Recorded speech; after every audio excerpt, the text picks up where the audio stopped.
everybody, I'm Ashley Naya. And I'm Danny Corey. One day after school, I went home, right? As usual, we all go on social media.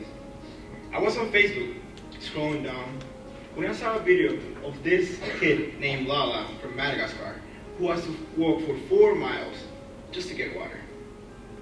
Imagine walking for 4 miles every time you want to use water.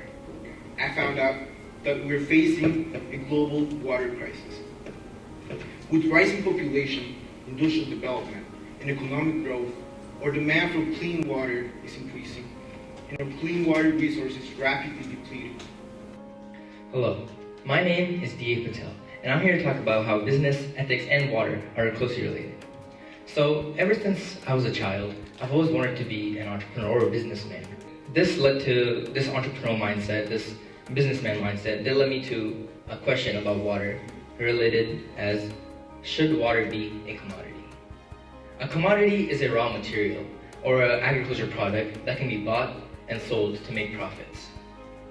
Now, right now, we have a lot of scarcity of water, and we all know that. About 97% is salt water, 2% frozen, and only 1% is drinkable. No, don't let me mislead you, because it's definitely unacceptable, as is every form of abuse. But what I've realized is that there are more common forms of abuse that should be talked about. And I think that it was at this point in my project that I made another connection between lack of clean water around the world and child abuse. Every year, millions of kids are abused, and that's only what gets reported. And every year, millions of people go without access to clean water. Yet these things are still happening. But yet, 844 million people go without water, and 2.3 billion people don't have a working toilet in this world. 800 million people live every single day without clean water. And I never paid attention to this number until I got home and I realized how much water I was able to use, and unfortunately, how much I was wasting. If I wasn't aware of this water crisis, then I'm sure plenty of other people aren't either.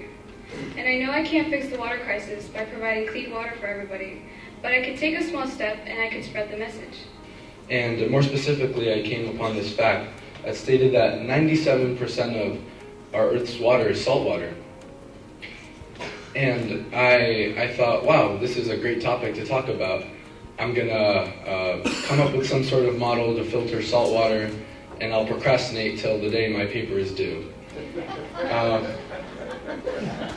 So, a little, not the day my paper was due, a little before that, I was thinking, and I thought, wow, this is a great idea.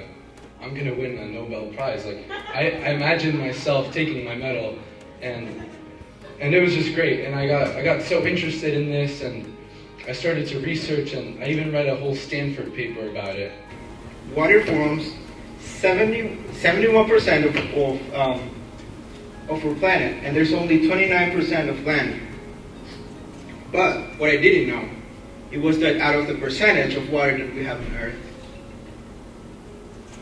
there is 97.5 of seawater, and we can't drink seawater, right? And there's only 2.5 of fresh water. But guess what? Out of the 2.5 of fresh water that we have, 70% of that is frozen in ice caps, and more than 29% is on the ground that we have no access to it. So this means that we have less than 1% of fresh water that we have access to. The Flint water crisis. This Flint water crisis is located in the United States, specifically Michigan. If you turn the tap on in Michigan in 2016, that's the kind of water that would come out. And through all this, we have crisis. Think about it. Is this the water that you want to be drinking? So this led me to creating my own business. The water that you guys are drinking right now. When most people think of the Syrian civil war, they think of Bashir al-Assad. But they don't think about how water played a role. They don't know that Syria actually suffered from a drought between the years of 2006 and 2011. And while I was reading about this drought, this quote came, and it stuck with me. Health Organization, 660 million people have no access to clean water. And having no access to clean water is a leading cause of death in children. UNICEF estimates that 3,000 children die every single day. And I read about the 3 primary methods of desalination and the amount of energy required to filter every 1,000 gallons of salt water. And I came up with this equation along with Mr. Smith, who helped me out. And using this, I calculated how much fuel would be used to provide salt water to New York City. And I personally went up into the One World Trade Center to get this photograph for you guys. So I calculated that it would take about 300,000 gallons of gasoline to produce 1 billion gallons of water, which is New York City's daily use of water. And as I wrote my paper in my call to action, I thought about this and I said, wow, 300,000 gallons of gasoline is a lot of gasoline. And suddenly I realized I was wrong and my dreams of having a Nobel Prize were over. Or let's say postponed for the moment. But in the process of not letting and blocking those rebels, they're also starving children and families. About 62% of the population needs aid of some sort. To an entrepreneur like me, there's good news. In 2017, there were about 13.7 billion water bottles sold. I decided that instead of wasting a lot of water and polluting it, why not you try to do something about it? While I was researching, I wanted to know what will motivate or encourage others to change their bad habits.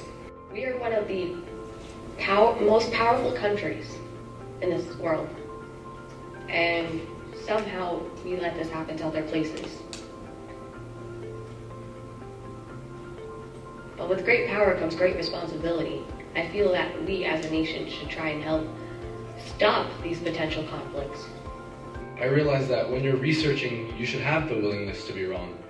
And it's also okay to be wrong as long as you're in pursuit of the truth. And the truth is that there are over 18,000 desalination plants like this one working to accomplish something that is impossible in this day and age with the technology available.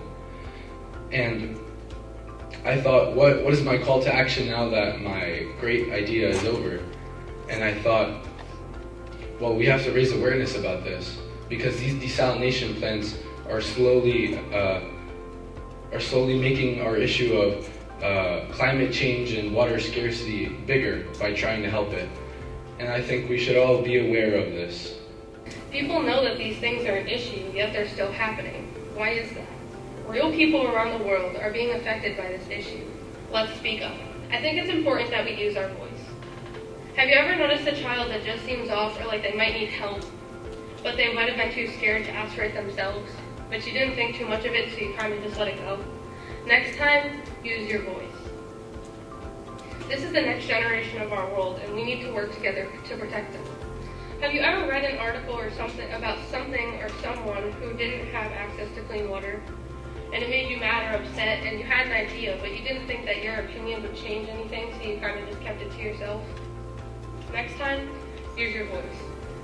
Your opinions and your ideas matter. It could be your idea that gets things headed in the correct direction. And I think that it's a really good possibility that our generation can be the one to change things. So this time, let's use our voice. This is an issue that needs more attention. People live daily with the same amount of water we use in a single toilet flush. We have to make conserving water a habit we grow used to, or something we think about whenever we get to use clean water. Now, making posters might not be a big action that will change the issue. But I'm really proud that we did it, and I'm sure she is too. And I feel like us, as students and teachers, we should also try to do something about it. Because taking action really changes things. Thank you. Thank you.